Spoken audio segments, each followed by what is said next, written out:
Hello everyone, welcome back to my channel. আশা করি তোমরা সবাই খুব ভালো আছো। দেখো আমিও বেশ ভালো আছি, সুস্থ আছি।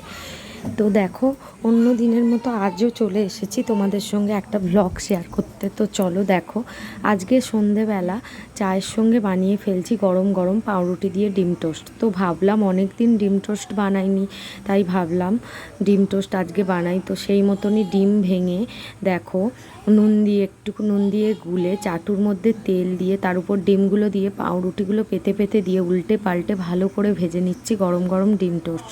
তো ডিম টোস্ট তো জানো সবারই খেতে ভালো লাগে, আমার তো ভীষণই ভালো লাগে। তো অনেক দিন বানানো হয় না, তো আজকে সন্ধ্যের টিফিনে তাই ভাবলাম চায়ের সঙ্গে বানিয়ে ফেলি গরম গরম ডিম টোস্ট। তো দেখো সেটাই করছি।